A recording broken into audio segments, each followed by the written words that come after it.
Oh my gosh. Houston sucks. I can't do this, bro. Bro, y'all gotta fly me back. I can't do this, bro. I'm dying out here. Not even kidding, bro. I'm hallucinating. I'm seeing walruses, bro. Y'all gotta fly me back to the studio, bro. Y'all gotta fly me back so I can start recording, man. Like, this is so hot, bro.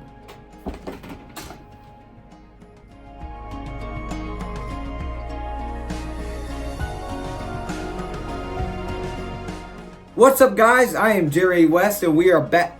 What's that? Oh, I'm not Jerry West? Wait, why'd you guys tell me I was Jerry West? You guys are silly. Get out of here with that. What's up, guys? I am back on another video. Yes, it is DoseOfDion 2.0, not Jerry West. I'm not sure why I said that, but we are back on these takeaway videos. And the Detroit Lions have finished their first day of joint practices against the Texans today. I'm not sure why I'm doing all this. But with that being said, I have some takeaways, so let's get right into it.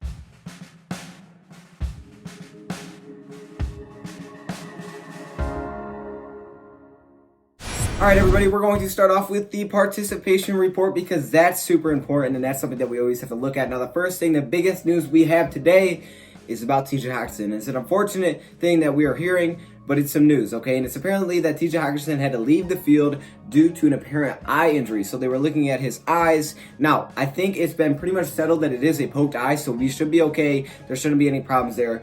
But, I mean, there was thought, okay, maybe this is a concussion because you know how they look at the people's eyes when they have a concussion? They're like, I don't know how they do it. I haven't had a concussion before. But you know what I'm talking about. So that was my really concern. But apparently, I think it's pretty much secure that it's going to be just a poked eye. So we should be okay. TJ Hockenson should be all right. And it should last maybe a few days. That's it. I don't know if we'll see him this weekend. But it really doesn't matter because it's a preseason game. But I wanted to get that news out to you guys first because that was kind of the most important thing that everybody was looking forward to. So I wouldn't say be alarmed at this point. Now we will see if more information comes out and I have some updates. I will definitely hit you guys up with those. Now there was a few guys on the Detroit Lions who actually didn't take the trip down to Houston with the Detroit Lions. Two of those guys are Deshaun Hand and Tom Savage. Tom Savage is a guy that I've been hearing, don't hold your breath. He may not be back for week 1 of the regular season. Yes, so he had that concussion. That may be a little worse than we thought. So that's very unfortunate. Now, the Detroit Lions are definitely planning for this, bringing in other quarterbacks like Josh Johnson. They have David Fowles. So they definitely have some options. Problem is, it's unfortunate to hear that with Tom Savage. Now, there were also a lot of guys who didn't participate at practice or they were super limited. Those guys include Marvin Jones Jr., Jared Davis, Terrell Crosby, John Atkins, and Danny Amendola. So as you can see, 2 wide receivers. Again, don't be worried about the Marvin Jones thing. I would say Danny Amendola, probably the same exact thing. They're both getting veteran rest. That's what Matt Patricia calls it. So we didn't see a lot of our starting wide receivers that we usually see. So there wasn't a lot of weapons out there, especially when TJ Hockenson goes away. What are you really going to do offensively? So you guys will see my takeaways. I will bring that up in a little bit. Let's start off on the defensive side of things with these takeaways. And we have 2 guys that played really well today, really helped themselves out. Those guys include Romeo Okwara and Tracy Walker. And Romeo Okwara, as you guys probably know, is one of my favorite players on the Detroit Lions, a guy that no one heard about from the Giants. Matt was just like, come here, buddy. You're going to be great. And he was, okay? He brought this guy in, and he was great last season. Even though Madden 20 is hating on him with his rating, he was still great. And Romeo Okwara balled out today in individual drills, and when they went to team drills, he could have had 3 sacks. Yes, 3 sacks. Now, you guys say that I talk too fast. Other people say I talk fine, and you guys listen too slow. I don't know what it is. I can try to mellow it down a little bit, but this is just how I roll, you know? So now we have Tracy Walker. Tracy Walker actually had an interception today, which is a nice thing to see. He had that in the red zone on Deshaun Watson. So again, a starting quarterback, our defense forcing turnovers because that was a problem last season. So those are 2 guys that definitely stood out today for sure. Now, their first team wide receiver group was kind of strange, right? Because I said all these guys were out. Their first group of wide receivers was Kenny Galladay, Chris Lacy, Tommy Lee Lewis, and Tom Kennedy. Yeah. That's kind of strange. Now, Tom Kennedy had a kind of a rough day, dropped a few passes, which is not a good thing. Tommy Lee Lewis, as we know, a little fast guy out of the New Orleans Saints. We have Chris Lacy, who has been playing very well, making his really big case that he should be on the team. And if he's going to play with the starting, you know, the first team, even if there's other guys out, if he's on that first team group and it's not Travis Fulgham, it's not Brandon Powell, it's not Andy Jones, it's you, Chris Lacy, I would guess that he's probably going to be on the roster. And then obviously Kenny Galladay, the beast.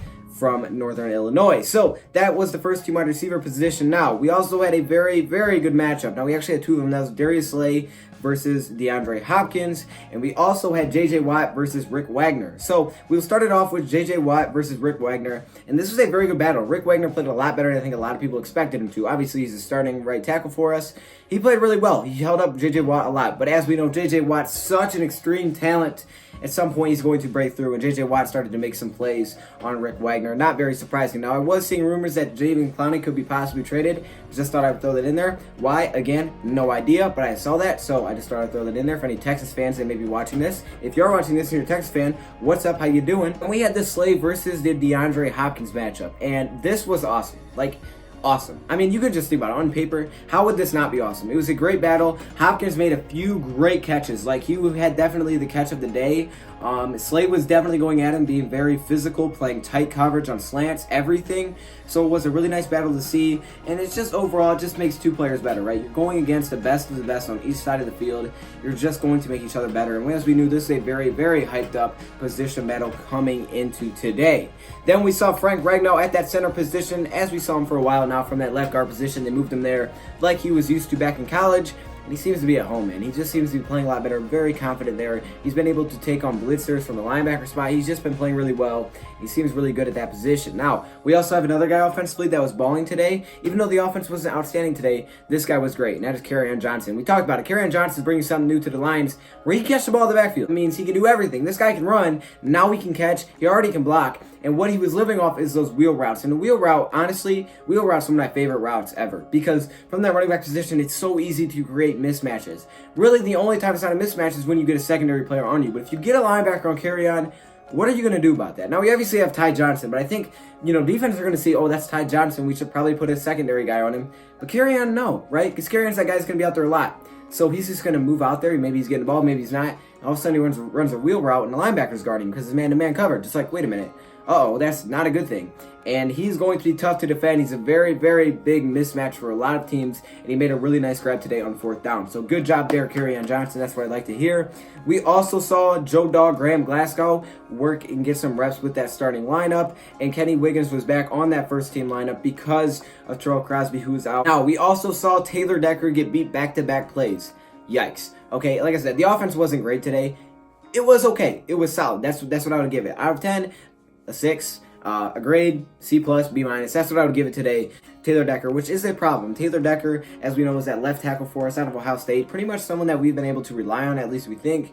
He gave up back-to-back. Would have been sacks today. But you got to remember, the defensive line for the Texans is very, very good. And that's something that, maybe our weakest point on the team is that offensive line. So hopefully get that figured out. So like I said, the starting group was okay. Matthew Stafford had a solid day. Nothing spectacular. The reason that he didn't have a spectacular day is, one, because he doesn't have any weapons. He has tons of wide receivers out. Hawkinson went out. And 2, there really wasn't any need to give anything away. Like I said, the lines are going to be very basic and vanilla. So we didn't give anything away. It was a solid day for Matthew Stafford. Nothing wrong. It was just okay. It wasn't anything that pops out to you. And like I said, a lot of his weapons were out. So it's kind of hard to make a lot of plays there. Also, the Detroit Lions offense and second unit had some penalties. And that's just not something you want to see. When the second unit has penalties, that's something that we saw during preseason games. We got to fix that. We saw him from the center position. A false start from the center position. You're snapping the ball. That can't happen. So we did see some problems on the offensive line for the second unit. And then we also saw some hot weather. Okay, it was like a desert out there in Houston, which basically Houston is a desert if you think about it in some areas. It got to 109 degrees. That stinks. That's terrible. So I thought I would get that information out to you guys, even though that really has nothing to do with today. Just let you know it's hot over there in Houston. So those are really all my takeaways from the first joint practice against the Texans. Again, T. Jackson, don't be worried. He should be okay. I also went through my participation list. We look good there. With the takeaways, we also look good there as well. So anyways, if you guys have any questions, let me hear them in the comments below. I will try to answer all of them. Any questions about anything. If you guys have debate table topics that you want to be in the debate table, make sure you let me know as well, because I'm definitely looking for topics. With that being said, thank you for watching, and I'm out.